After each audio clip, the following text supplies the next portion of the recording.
Are we live? Interesting. I think we're live. Let's double check, shall we? I have to press the magic buttons on the old technology here, and definitely got to make sure that the thing is working. Technically, of course. I'm certainly working. Been working for a few hours on all this stuff. Testing 1, 2, 3. Hello, Haps. By the way, thanks for joining me. Yes, it's working. There we are. Good stuff. It's we're gradually gaining a little more reliability on the technology, it seems, which is a good thing. So yeah. Oh, Susan Day. Hello from Portland, Oregon. Yes, I'm familiar with that place. So don't remind me of Portland, Oregon. Goodness me. Thanks for joining. I've just realised actually, I know who Susan is. Susan, it's interesting that you're in this broadcast because I heard your courageous broadcast recently. I think it was speaking with, just trying to remember which other broadcaster on the HAPS app. It was possibly Randy Horton, Randy W. Horton. Otherwise, it was someone else, of course, but I think it was him.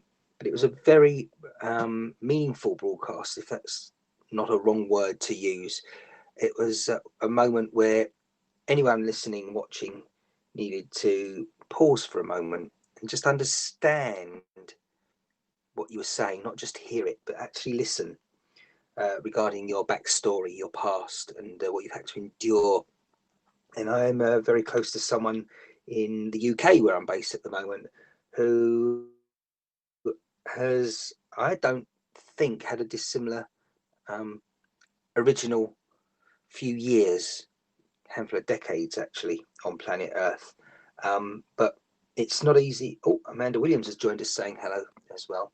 Hello to you. As I was saying there, Susan, though, it's not easy. Those initial steps, it's absolutely crippling and traumatizing. The first few steps to the new journey and path. And it'd be really great to speak to you, if indeed you're comfortable to do so, at a later time on the subject of abuse, on the subject of being a survivor, and being a very strong person who can overcome that in order to ensure that others who might be experiencing a similar thing at the moment they hear such a backstory can at least have some sort of hope and know that they're not alone and that there are people out there to listen to as well. You might hear right now, I certainly wasn't going to speak about this, you understand, but the fact that you're here and I heard that, I just had to comment. So I hope you're not unhappy with that. So that's because of course I do realise as well that since then, obviously, there's much more positivity in your journey. There has to be, there can only be after the little insight that you've allowed us and shared with us, allowed us to have. I love to help people. Yeah. The thing is, I think in reality, which this is, although not physically, in the same location, we're certainly in a reality with this virtual technology, and I do think that one of the fundamental reasons we're all on this planet and for our existence is indeed to help each other. Because let's face it, if you do have a very, very large bank account or the biggest diamond in the world and you're sitting on a desert island all alone, I don't think life could be more lonely. So have you had something happen to you like that? Is that, yes, sorry, Amanda. No, not certainly not that. What Susan was speaking about the other day. No, but as I say, at some point. Oh, let's. What's going on here? Goodness, everything's going ding dong here. That's good, isn't it? That's the trouble when you go live and you do remember to switch your digital device onto do not disturb mode. You sometimes forget that you have more than one device, particularly as in this occasion we're broadcasting with this one, and over here there's another one telling me that I am broadcasting successfully. But I've got to mute that one. So that'll be Patrick that's just messaged me, and I shan't look at that right now. I don't think he's in the USA, Eastern Standard Time Zone, which I know for him is unusual. Well, it was up until recently because he's normally on the Central Standard Time Zone in Chicago. There we go. Right, let me press the magic button there. Thank you, as I say, for joining us live on the replay. As ever, at the moment, these broadcasts are, well, when I say they're not planned, there's no structure to them, but I thought we'd continue to get the message out there that we are here.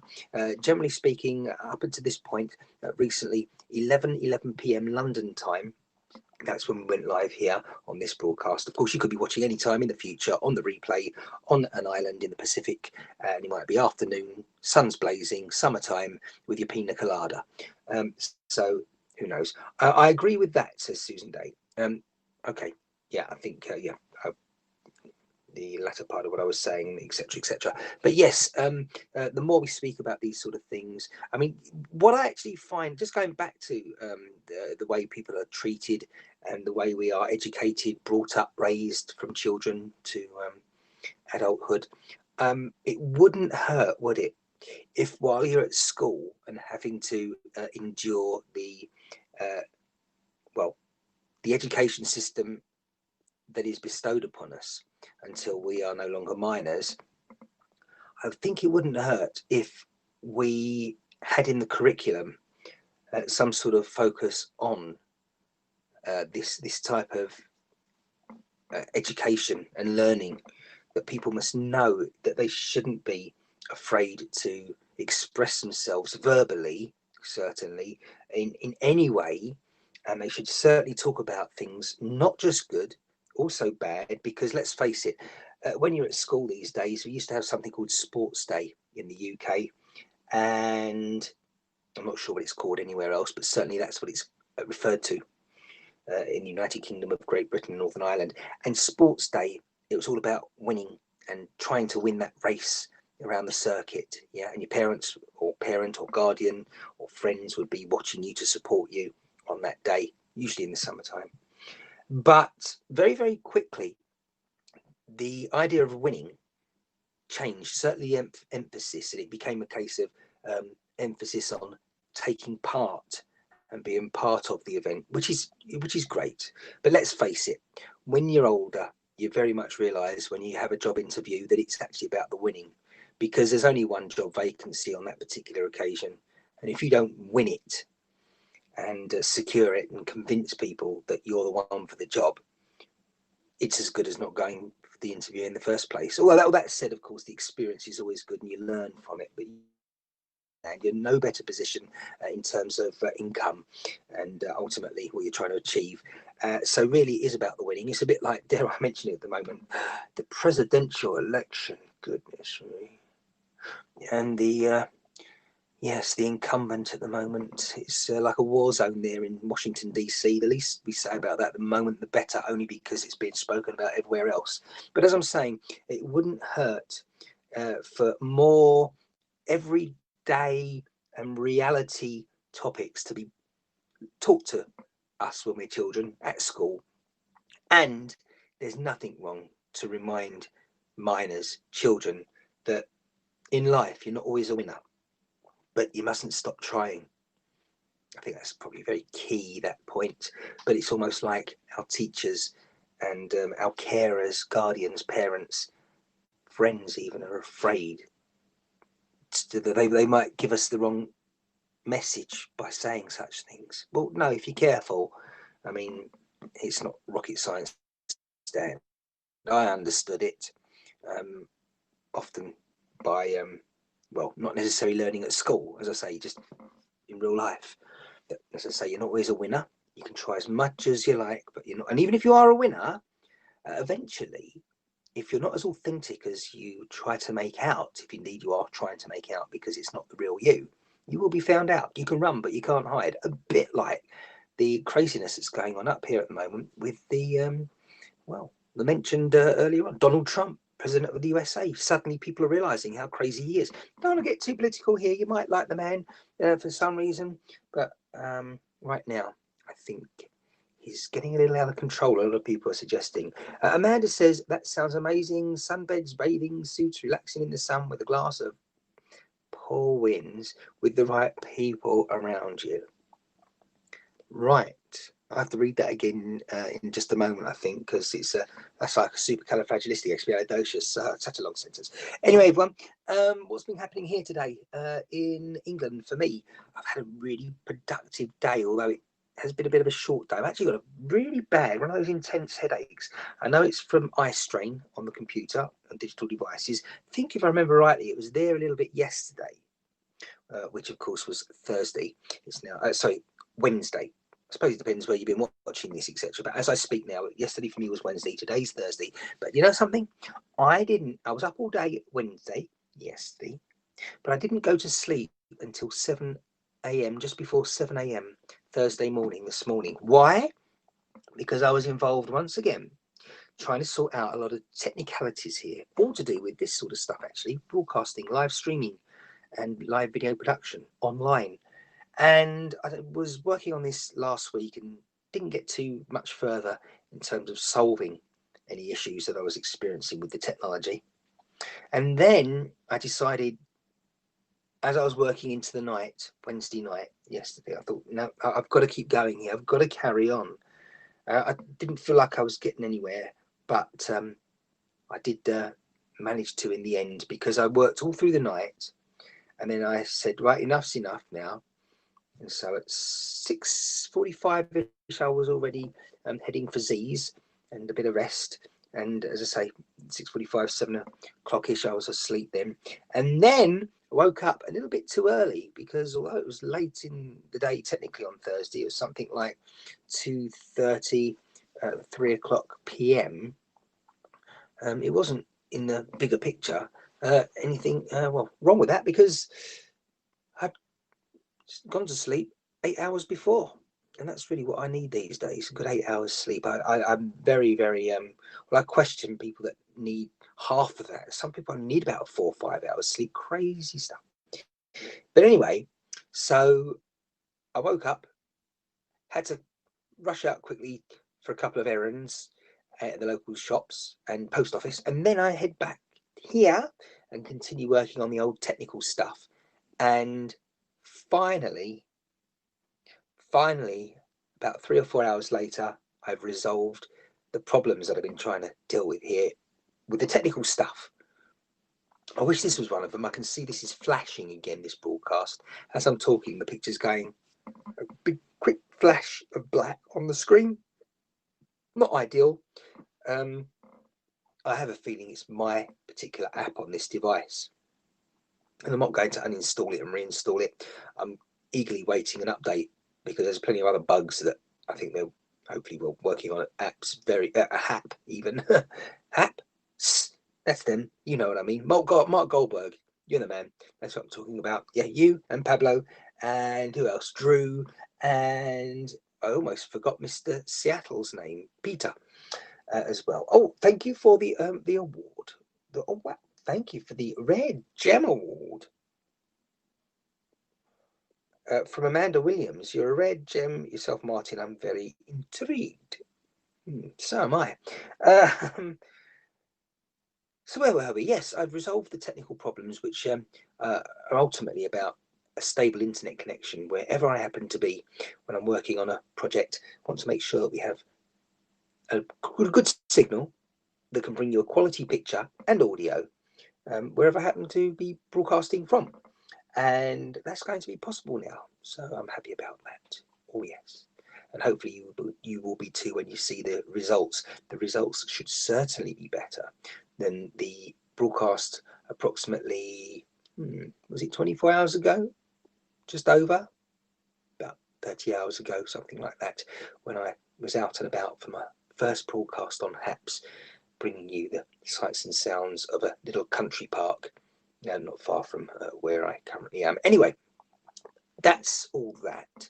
And I think I'm going to get out of here, because I've got plenty more work to do. Plus the old head is hurting just a little bit. You know, literally behind the ball of the eyes, you know, in your head there, up there in the socket.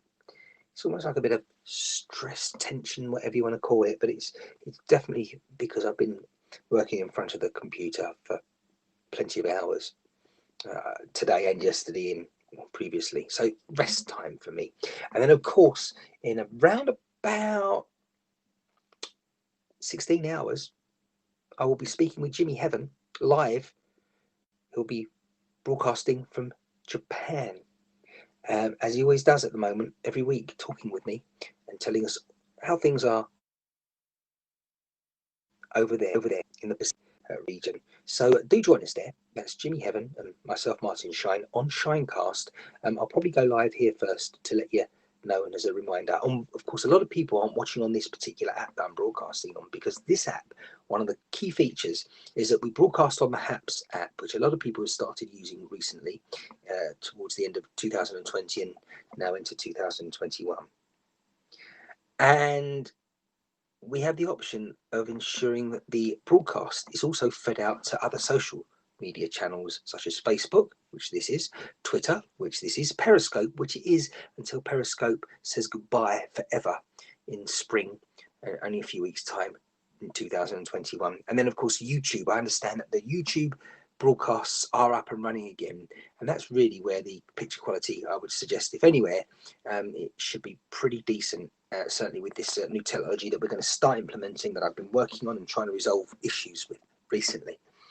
Good, right, okay. I'm not sure where everybody is. I say everybody, that's you as well when you're watching on the replay. Where were you during the live? I'm not sure.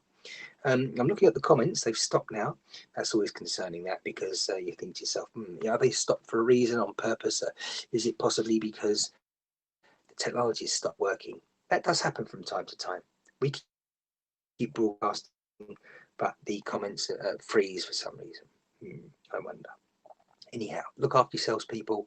We are in a crazy world right now, not just with the government in the USA as they, head out the door in the next 13 days, and Joe Biden and the Democrats suddenly all say hello to everyone, and then we'll really see if they can walk the walk. I was listening, so Susan. Yes, yes. Thank you for that. Thank you just for letting us know that you are still there. In fact, I was mentioning this the other day.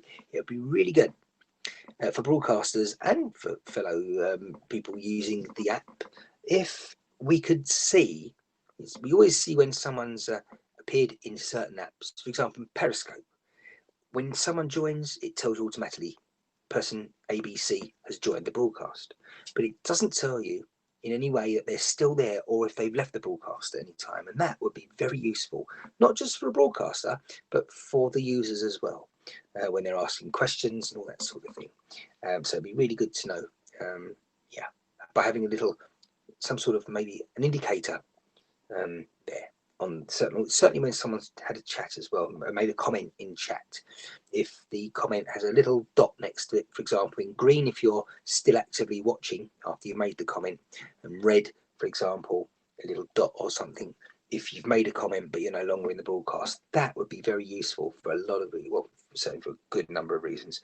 Right, I'm out of here, everyone, until the next broadcast, whenever that happens to be. If not before, this particular regular one will be here in 24 hours time, but of course I'm almost forgetting, we'll have Shinecast, and that'll be coming up in, let's get it right, how many hours time? About 14 hours, something like that. Look after yourself, stay safe, as I say, in these crazy times and during the pandemic, and we've all just got to be sensible, and we'll all we can see the light at the end of the tunnel, but we'll all be exiting hopefully in a more healthy way than we would otherwise if we're not too sensible. So thanks a lot. Thank you, Susan, and do catch up with us again soon. And again, thanks for your comments. Thank you to Amanda for the award, the Rare Gem Award. Gonna have to look into all that. Thank you. Stay safe. Bye bye for now from England.